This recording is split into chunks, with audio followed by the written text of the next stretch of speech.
everyone, and welcome back to your favorite podcast, Let's Talk About Sex. In the previous episode, our colleagues talked about safe sexual practices and also the treatments available for sexually transmitted diseases. They gave us some valuable recommendations and explanation of the 5-piece approach to have better communication with one's partner. But in this episode, Jennifer Martínez and myself, Elisa Huerta, are going to discuss the critical importance of sexual education and the accessibility of sexual health clinics. So, as we previously mentioned, sexually transmitted diseases, or STDs, are infections that can be spread from one person to another through sexual contact. Now we know that STDs are still a concern nowadays, but you might be wondering, do we really need to raise awareness about STDs in Mexico? Of course, but not only in Mexico, all over the world. According to the World Health Organization in 2020, they estimated 374 million new sexual infections every year. No way, but what kind of infections are we talking about? You know, the common ones such as chlamydia, gonorrhea, and syphilis. But the concern here is that some of them don't know any symptoms until 2 weeks after the exposure, which is the case of chlamydia and gonorrhea. And when it comes to these STDs, what should our listeners know?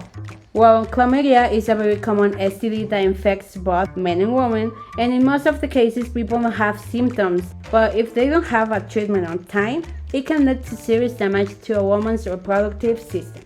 Meanwhile, gonorrhea can affect the genitals, throat, or rectum, and is especially common among young people. For this infection, the symptoms appear within about 2 weeks of being infected, but sometimes they can take months to appear. Oh no, that's a serious concern. And I say this because despite having access to the resources and information about the consequences, symptoms, and treatments, there's still significant lack of awareness and education in Mexico. I know, and I'm worried too, but let's not forget that, as you mentioned, even with these resources, there are some cases where people aren't given the opportunity to educate themselves or to have the chance to discuss this kind of issues with someone, which makes it more difficult to achieve the goal for people to be informed. So why is that? Why do we lack awareness about STDs in Mexico? Because in some places, talking about sex or anything related is still a stigma that can be a barrier to being familiar with the topic here in Mexico. It's unfortunate but true, because some schools in Mexico lack adequate information about STDs, and organizations that offer counseling to prevent or treat these conditions are not as many as they should be. That's exactly what I referred to, so we know that the level of awareness here is important, but also we must improve the accessibility to information and services related to STDs in Mexico. But what is the situation in the United States? Well, as we know, the United States is known for its great accessibility in healthcare, specifically when it comes to sexual education. In fact, I had to take some sexual education courses from middle school all the way through high school, at least twice. That's quite different from my experience here in Mexico. I remember receiving occasional and incomplete sexual education talks. I can imagine. Within the United States, according to the American Academy of Pediatrics in 2023, 26 U.S. states and Washington, D.C. mandate sex education and HIV education, while 18 states require that sexual education content must be medically accurate, to even 39 states that require the sex education programs provide information on abstinence, and then 20 states require that sex education programs provide information on contraception. I'm really surprised about what you mentioned, because here in Mexico the lack of sexual education and awareness persists. So it is clear that this episode isn't just about assessing awareness, but also about understanding how easy it is for individuals to access sexual health clinics. That's correct. In the United States, a well-known sexual health clinic is Planned Parenthood. And what is that?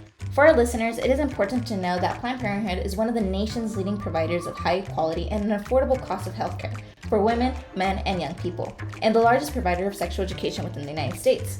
So what kind of services does it offer? Well, it provides people with the contraception such as condoms, birth control, sexual testing, and treatments for sexually transmitted infections, life-saving cancer screenings, and safe legal abortion.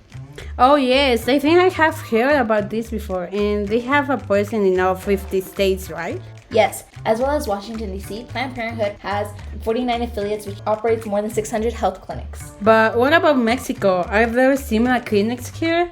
Well, in 2021, the Supreme Court of Mexico declared that abortion could no longer be considered a crime. This ruling was specific to the state of Coahuila, but it set a precedent for lifting local restrictions on abortion and facilitating the implementation of sexual health clinics.